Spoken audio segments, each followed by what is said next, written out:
दादा नेमका काय विषय आहे? एक मिनिट.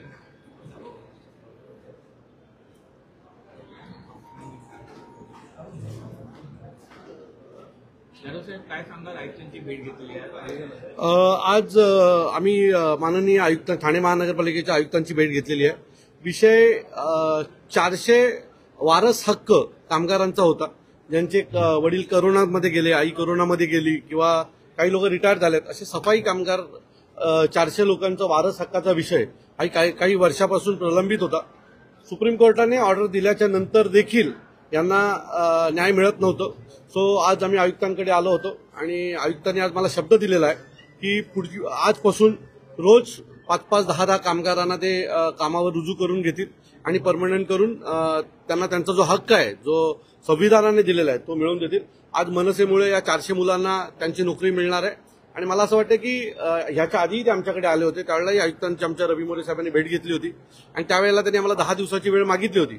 पण आज पुन्हा आम्ही त्यांची भेट घेतल्याच्या नंतर आजपासूनच यातल्या अनेक लोकांना ते कामावर घ्यायला सुरुवात करणार आहेत. मनसेमुळे किमान 400 मुलांना आज न्याय मिळालेला आहे. असे अनेक मुलं आहेत की त्यांना अजून देखील कामावर रुजू करून घेतलेलं आहे.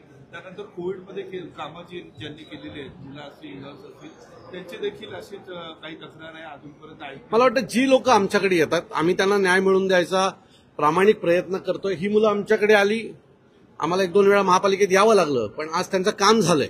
त्यामुळे जर अशी कोणी लोक आमच्याकडे आली तर नक्की त्यांच्यासाठी आम्ही प्रयत्न करू. हा एक वेगळा प्रश्न आहे. ठाण्यामध्ये ठिकठिकाणी आता कचऱ्याची ढीग आपल्याला पाहायला मिळते. महानगरपालिका त्यांच्या परीने प्रयत्न करते, मात्र ढिगारे जे आहेत अजून तशी मला असं वाटतं की महानगरपालिका त्यांच्याकडनं प्रयत्न करते. काम सरकारचं आहे, सरकारने जागा उपलब्ध करून द्यायला पाहिजे. शेवटी महानगरपालिका जाणार कुठे ना? कचरा टाकायचा जर असेल तर महानगरपालिकेकडे जागाच नाहीये आणि ज्या जागा होत्या त्या नेत्या लोकांनी गिळल्या. ज्या ज्या जागा होत्या ना त्या अनेक नेत्यांनी या गिळलेल्या आहेत. त्याच्यामुळे आता जागेचा प्रश्न आला. जर मी नेहमी म्हणतो की जर पुढच्या 25 वर्षाचा विचार करून जर ठाण्याचं काम केलं गेलं तरच ठाण्यात काहीतरी होणार आहे. तुम्ही आजचा विचार करताय. मला वाटतं की तुम्ही पुढच्या 25 वर्षांनंतर आज जर ठाण्यासाठी कचऱ्याचा एवढा मोठा विषय तर पुढच्या 25 वर्षांनी किती भयानक असेल.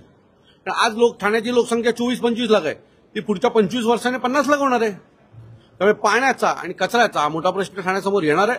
माझी ठाण्यातल्या सगळ्या नेत्यांना विनंती आहे की भविष्याचा विचार करून ठाण्याचा विचार करा. आलेला निधी कोणाला तरी खुश करण्यासाठी देऊ नका. त्या निधीचा योग्य वापर झाला पाहिजे आणि त्यातून ठाणेकरांची कामं झाली पाहिजेत.